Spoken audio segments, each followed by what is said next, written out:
Hey friends, welcome to my channel. And आज हम बात करेंगे कि जो लोग भीड़ से आगे निकलना चाहते हैं, टॉपर्स वाली लाइन में आना चाहते हैं, उनको अपने डेली बेसिस में क्या रूटीन, क्या शेड्यूल्स फॉलो करने चाहिए। तो उसके लिए हम इस वीडियो में बात करेंगे 7 स्टेप्स जानेंगे कि कैसे हम उस चीज को अपनी डेली लाइफ में अप्लाई कर सकें। तो चलिए बिना देर किए हुए शुरू करते हैं। तो फर्स्ट स्टेप है मेक योर शेड्यूल। सबसे पहले शेड्यूल नहीं है ना लाइफ में, कोई सुबह से शाम तक का कोई शेड्यूल नहीं बना है, उसका टाइम टेबल नहीं है, तो वो उसके अकॉर्डिंग नहीं चलेगा। आज आपने ज्यादा पढ़ लिया, कल आप ज्यादा नहीं पढ़ पाओगे। इसलिए सबसे मोस्ट इंपॉर्टेंट चीज है शेड्यूल का होना। आपकी लाइफ में एक टाइम टेबल होना चाहिए। सकता आपको अपना पता है कि आपको किस टाइम पे उठना, किस टाइम पे सोना है, किस टाइम पे क्या करना है, तो वो वाला शेड्यूल आप अपना खुद से बनाएं, वो बेटर होगा। Find the best study time for you.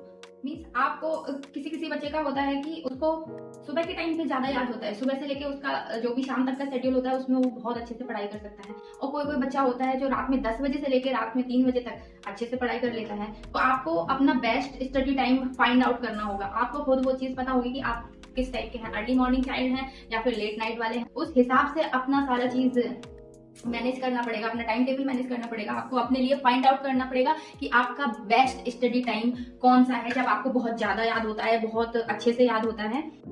Third number है set goals and rewards for you. Mean हर एक इंसान को एप्रिसिएशन की जरूरत होती है। कोई भी सेक्टर हो, कोई भी फील्ड हो, आप अगर कोई काम कर रहे हैं तो आपको उस चीज का अगर चीज से एप्रिसिएशन मिल जाता है, कोई रिवॉर्ड मिल जाता है, तो आपको उस काम को करने का और ज्यादा मन होता है, और ज्यादा अच्छे से उसे और दुगनी स्पीड से आपको उसका काम करने का मन करता है। स्टडी करते टाइम अपने लिए ना छोटे छोटे से गोल्स रखो, थोड़े से टारगेट रखो कि जिसको आपको अचीव करने के बाद खुशी मिले। तो आपको क्या करना है, अपना कोई भी टॉपिक है उसका कुछ भी डिवाइड कर देना है कि हाँ 10 पेज में अभी पढ़ूंगा बैठ के, उसके बाद मैं कुछ ब्रेक लूंगा। तो उस ब्रेक में आप अपने आप को रिवॉर्ड दे सकते हो कि आपने अपना फर्स्ट टारगेट अचीव कर लिया है। और इसके ब्रेक में आप उसके रील देख सकते हो, इंस्टा चला सकते हो, या फिर जो भी आपको काम अच्छा लगता है आप वो कर सकते हो एज अ रिवॉर्ड। ठीक है, तो इससे आपको क्या होगा, आपको एक एप्रिसिएशन मिलेगा, आप बूस्टअप हो जाएंगे और आप अपने नेक्स्ट टारगेट की तरफ एक कदम बढ़ा लेंगे। इस तरह से आपका जो पूरे दिन का शेड्यूल है ना, आप उसमें बहुत कुछ पढ़ सकते हो, बहुत कुछ आप कर सकते हो बिना बोर हुए। ठीक है, ओके। सो अब बढ़ते हैं नेक्स्ट स्टेप की तरफ। The fourth number is study alone.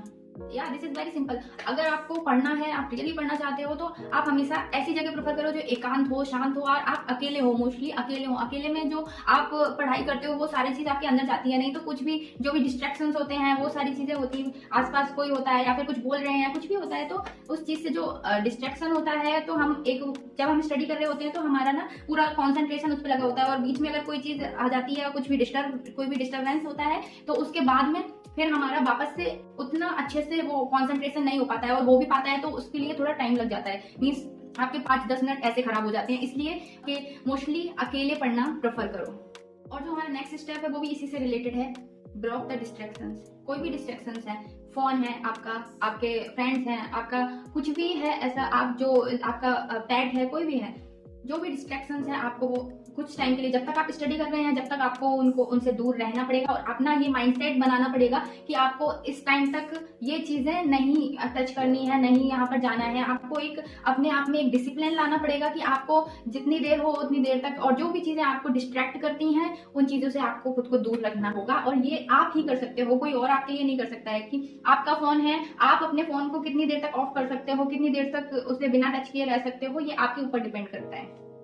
Next step है रिव्यू योर मेथड। जो भी आप पढ़ रहे हो, जो कुछ भी पढ़ रहे हो, आपको वो याद भी हो रहा है या फिर आप बस पढ़ते जा रहे हो, अपना टाइम भी वेस्ट कर रहे हो और आपके दिमाग में कुछ जा नहीं रहा है, तो आपको एक बार अपना मेथड चेक करते रहना चाहिए। अगर आपको एक मेथड से याद नहीं हो रहा है तो आपको दूसरे मेथड से याद करना पड़ेगा। मेथड कौन कौन से होते हैं, कौन कौन सी मेथड टेक्निक्स होती हैं, वो मैं अपने नेक्स्ट वीडियो में लेके आऊंगी, जिससे आप अच्छे से तैयारी कर सकते हो और अपना पढ़ने का तरीका और बेटर कर सकते हो, परफॉर्मेंस और बेटर कर सकते हो। सो मैं अपना नेक्स्ट वीडियो बनाऊंगी स्टडी मेथड से रिलेटेड।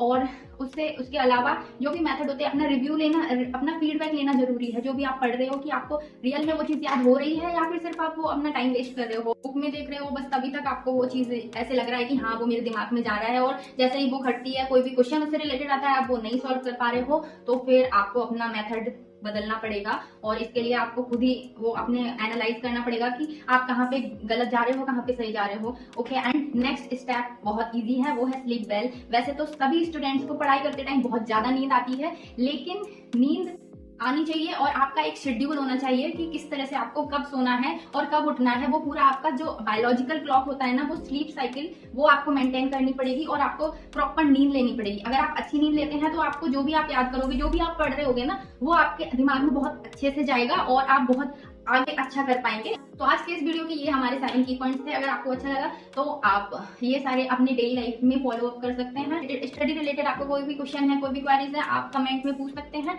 और या नेक्स्ट वीडियो में मिलते हैं। Thank you and subscribe my channel. Thanks for watching.